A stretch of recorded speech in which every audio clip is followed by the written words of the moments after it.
Après plusieurs années, là, on a finalement reçu un avis de fermeture de dossier là, concernant les infractions qu'on a reçues l'année dernière et les demandes de vérification de droits acquis là, pour le camping de la Pointe d'Argenteuil.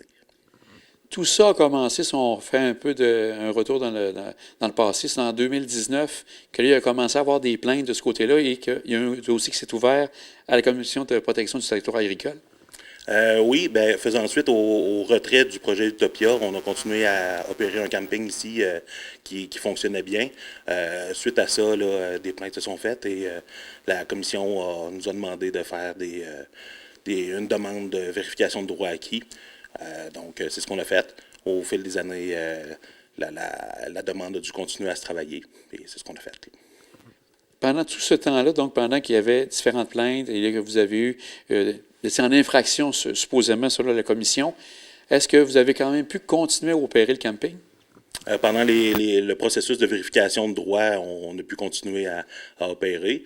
On a reçu les résultats durant la saison estivale l'été dernier. Donc, on a continué à opérer, effectivement. On a reçu l'avis d'infraction au courant de l'été dernier.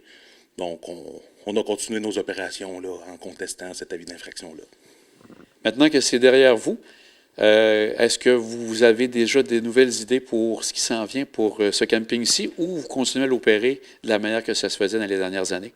Simplement continuer à faire ce qu'on fait depuis longtemps, profiter de l'engouement qu'on a maintenant et puis pouvoir refaire nos demandes de permis qui sont en attente depuis quelques années maintenant pour pouvoir mettre à jour certains bâtiments. Ici, les scouts, les guides, mais maintenant c'est maintenant les scouts avec la fusion, comme vous l'expliquiez tout à l'heure, sont les propriétaires depuis combien de temps des terres ici par rapport au camping? Les guides depuis les années 60, là, et puis la fusion avec les scouts et les guides, là, s'est faite graduellement dans les décennies 70, donc depuis les années 60. Vous avez une nouvelle coordonnatrice, c'était intéressant aussi d'en glisser un petit mot, donc vous avez engagé une nouvelle coordonnatrice dernièrement? Oui, Audrey Quentin, qu'on a embauché il y a 2 semaines, qui vient m'assister, qui va pouvoir coordonner la gestion des bases de plein air qu'on a ici, puis à la Pointe à Saint-Raymond, okay, à Bourg-Louis, pour pouvoir me laisser plus de temps pour travailler sur le scoutisme, en fait. Là. Et la gestion ici, vous avez un partenaire. Qui est ce partenaire qui va gérer la gestion du camping ici pour cet été? C'est Johan Mouchbeff, qui travaille avec Carte Nature, qui s'occupe des opérations sur le site. Là.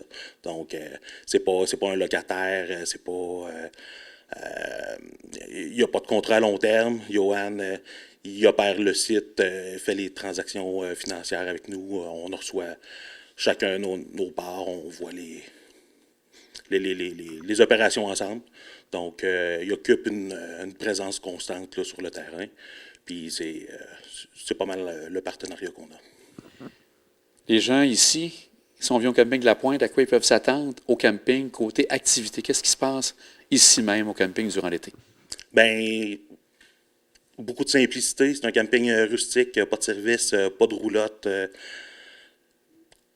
Je voudrais dire de la tranquillité, mais idéalement, je voudrais qu'il y ait de plus en plus de scoutisme qui se passe au travers de ces sites de camping rustique-là, familial.